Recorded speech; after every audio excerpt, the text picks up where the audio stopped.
Zoning Appeals to order. And let's have a roll call and see if we can establish a quorum. The chair is here. Mr. Cohan, Present. Ms. McPeak, I'm here. Ms. Workman, Here. Mr. King. I'm here. We have a quorum. And next item of business, Mr. Cohan, do you have a motion? Yes, sir. In accordance with the recommendation of the CDC to help prevent the spread of COVID-19 virus, in accordance with the Executive Order 78 issued by the Governor Lee on February 26, 2021, authorizing public meetings to be conducted electronically. Therefore, the April 22nd meeting of the Williamson County Board of Zoning Appeals will be held electronically. There will be no physical meeting at the county center. And I'd make that motion. We have a second. Proper motion, a second. Roll call vote. Chair votes yes. Mr. Cohan, Yes. Ms. McPeak, Yes. Ms. Workman, Yes. Mr. Green. Yes. Motion carries unanimously. Next order of business, the minutes of preceding meeting. Has everyone had an opportunity to read those? Any corrections or changes? I make a motion to approve the minutes of the March 25th meeting. Second. Proper motion, a second. Roll call vote. Chair votes yes. Mr. Cohan, Yes. Ms. McPeak, Yes. Ms. Workman, Yes. Mr. Green. Yes. All righty. Hear that. Little statement to read for the public and how we're going to conduct business this evening. Board of Zoning Appeal is made up of 5 members. One of our members may be a county commissioner. Another member may be a member of the County Planning Commission, 2 different organizations. The rest of us are not otherwise connected with county government. We'll call an item this evening. Staff will make their presentation. The request will be presenters will have an opportunity to add anything to staff's report. When everyone is finished with that, I'll open the meeting for public hearing. If anybody in the audience wishes to speak on an item, then address their comments to the board, and we'll give everybody an opportunity to talk. Once the board has made its decision, there's a right of appeal for different processes. One is to wait 1 year and come back before the board and ask for a different outcome. The other is to make an application to the County Planning Commission and the County Commission to change the ordinance that might change it in your favor. And the third is to make application to the Chancery Court, and the judge will make that decision. With that, I'll make this announcement.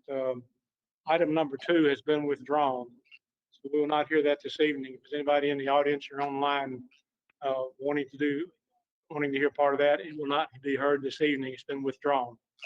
I don't see anybody, I think, is with that. John, have you heard anybody? I did send the invitation to the meeting, the links to some people in the neighborhood, but I don't see any of them online at this time. Okay, good deal. Then we'll go to call item number 1, and that's Kelly Johnson, and this is the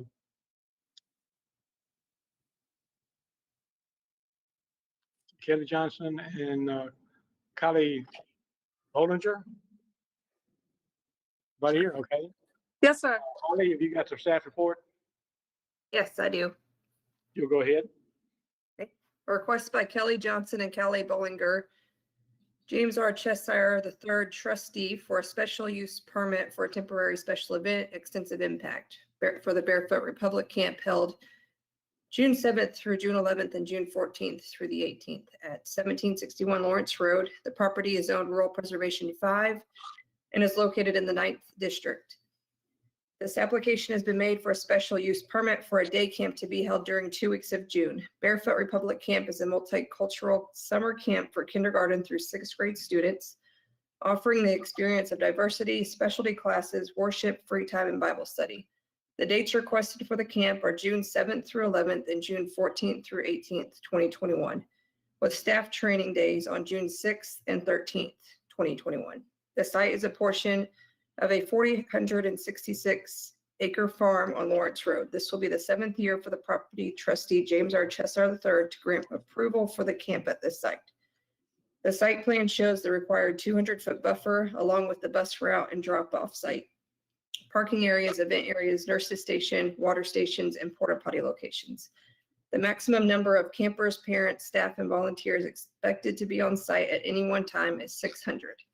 Plans meet or exceed requirements of the Williamson County Zoning Ordinance, Section 11.05D7, and include potable water. This requirement is planned to be met by providing a total of 850 gallons of potable water through one drinkable air chameleon 60. This will provide 100 gallons of pure, fresh drinking water every day and 10 5-gallon water jugs that will be placed in 5-gallon water coolers. There will be 20 water coolers available for use. 15 packs of 200-count paper cone cups will be supplied at each of the water stations.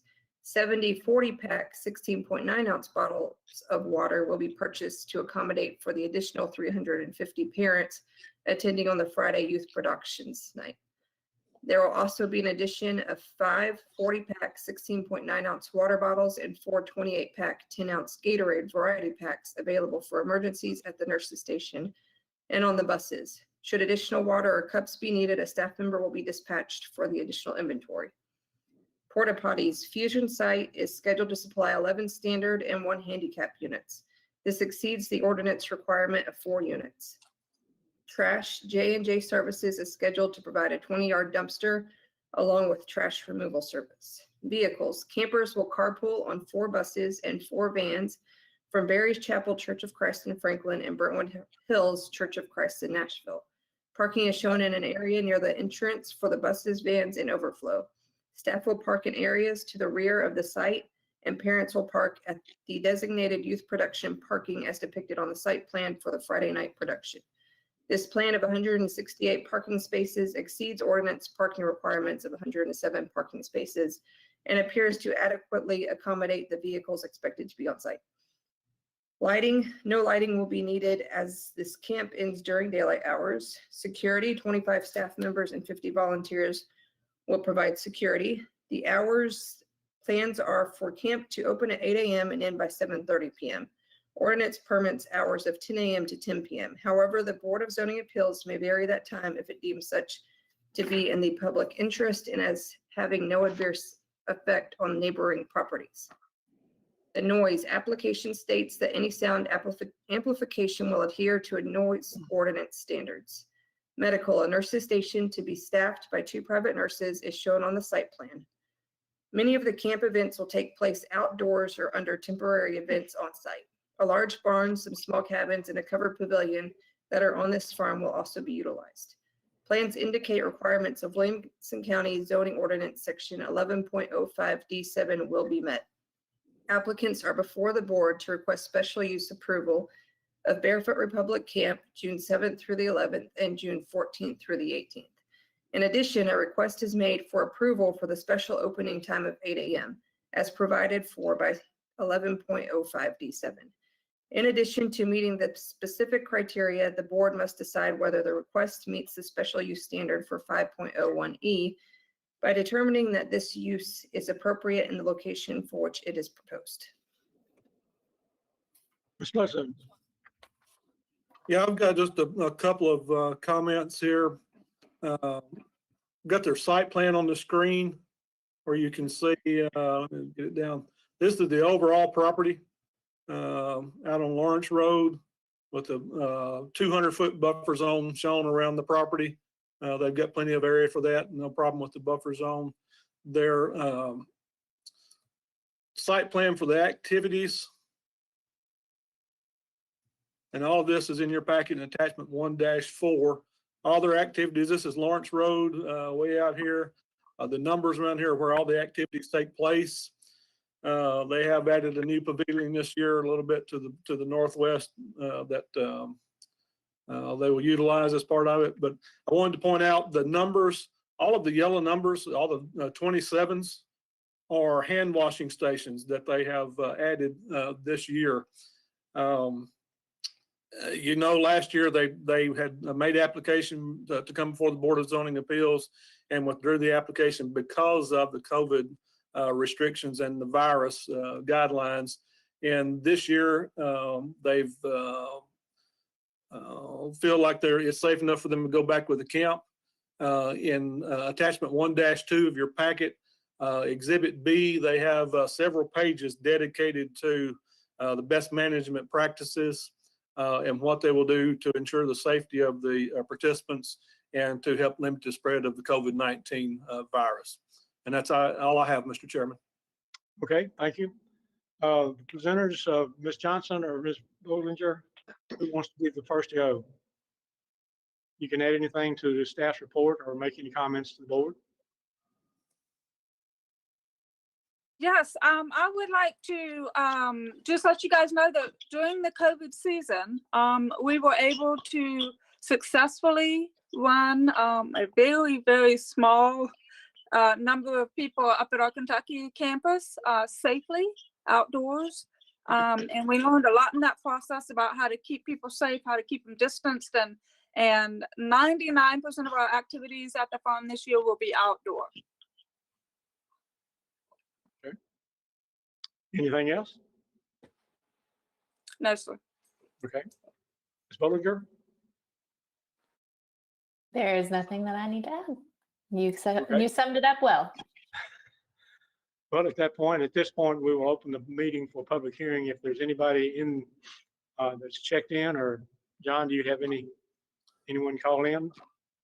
I have not had anyone call in, I don't believe. And if there is anyone online that I'm missing, now's your opportunity to speak on the time.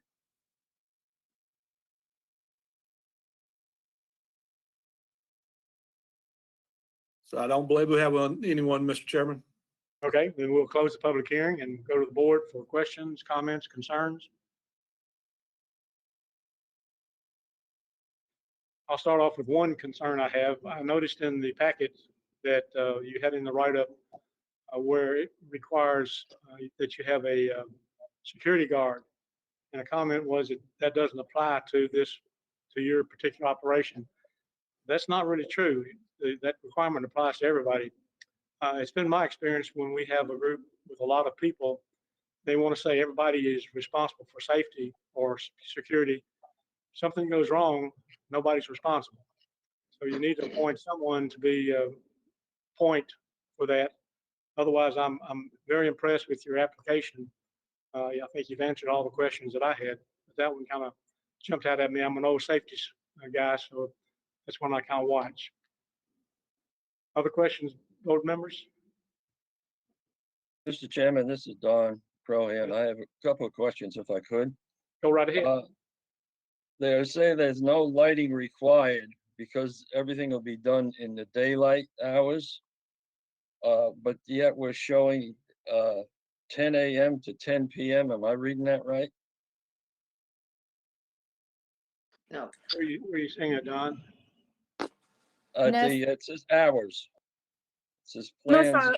The actual time of the camp will be 8 a.m. The latest time that it would be is 7:30 p.m. But that is only on the 2 Fridays where we have youth productions.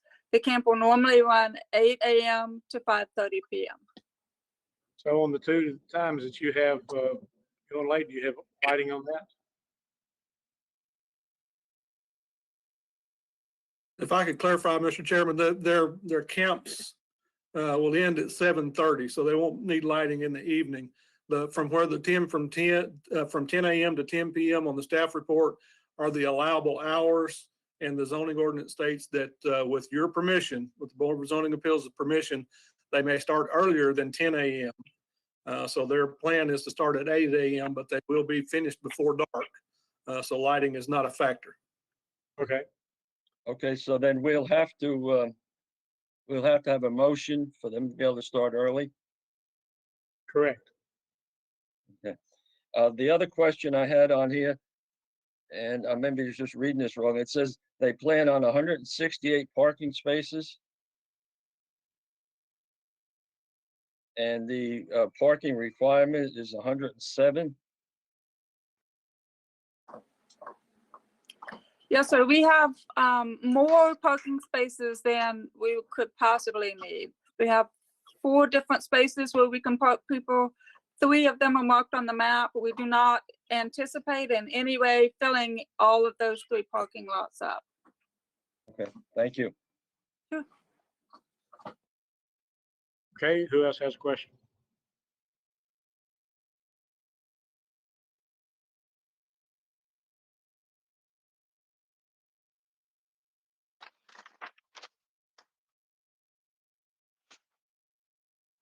I'm ready for motions, Mr. Chairman. I'm ready. I move to approve the special use permit for a temporary special event extended impact at 1761 Lawrence Road, meeting the standards of 5.01E, 11.05D, 7, and 1602. And also, and that will be the approval of starting at 8 o'clock in the morning. Is that one As day of or right now. every day? I was every day.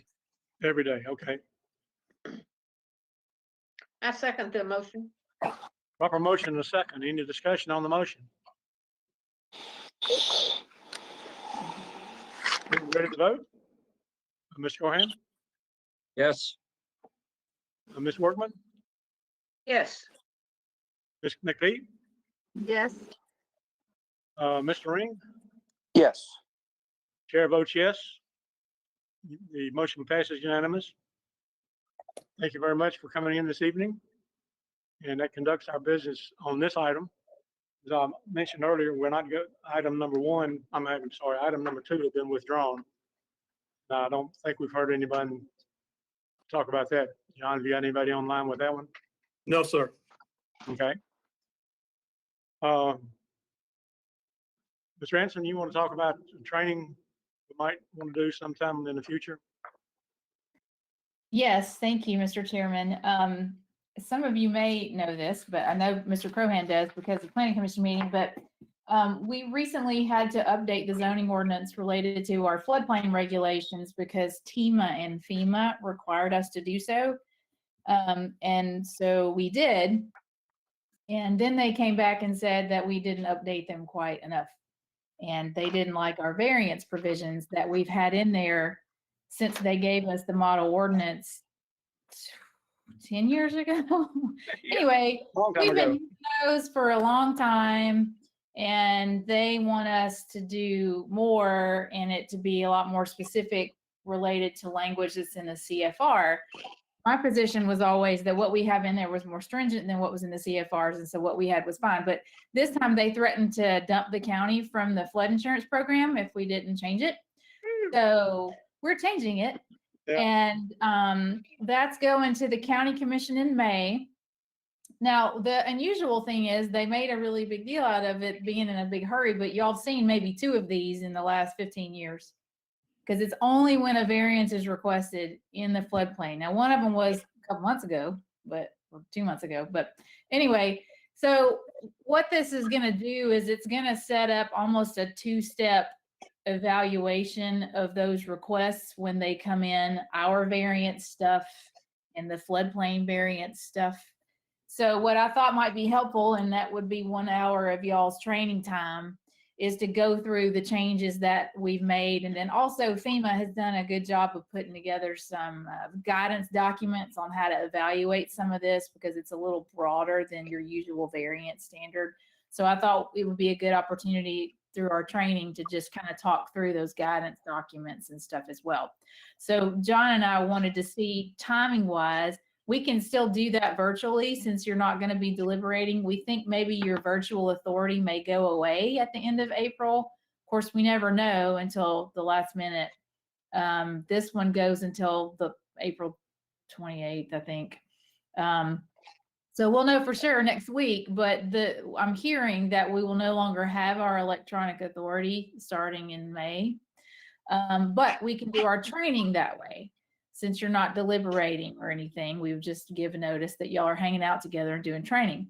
So if we're gonna do a live meeting, I didn't know if y'all might want to come an hour early and do it live, or if we wanted just to schedule a whole different time and do our training electronically. It's entirely up to you. We can gather, even hang out an hour after the meeting, since y'all are meeting at 6 o'clock. It's kind of that not quite late, not quite early time. So y'all just give us a little guidance about when you want to get together and do this. It'll need to be after May because it's not even the law yet. So we can do it in May or June or July. It's not urgent, but we just want to go ahead and get it on the books. So what are y'all's thoughts about that? Comments?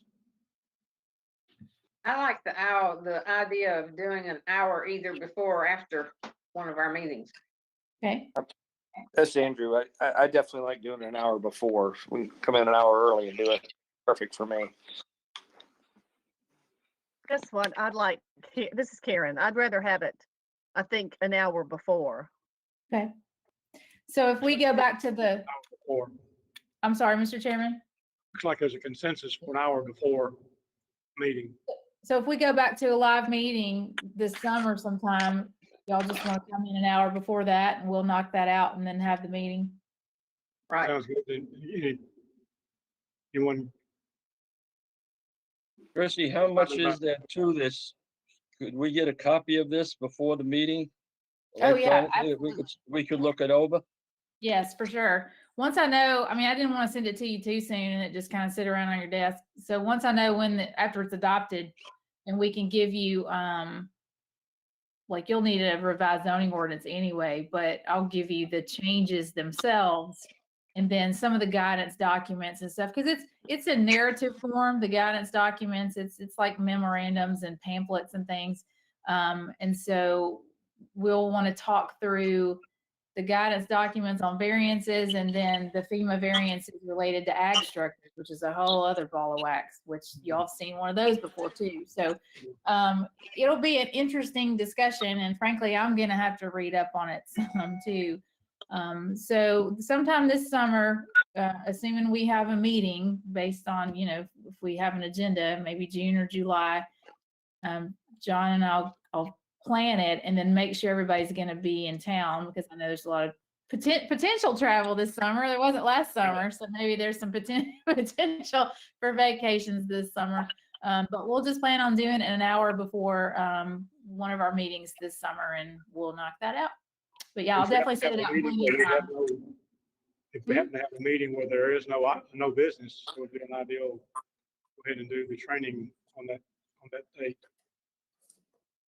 Well, would y'all want to do that if we don't have an agenda item, but it would normally be your meeting anyway? Would you want to come in and do that just at the regular meeting time? Still prefer to go on a regular meeting.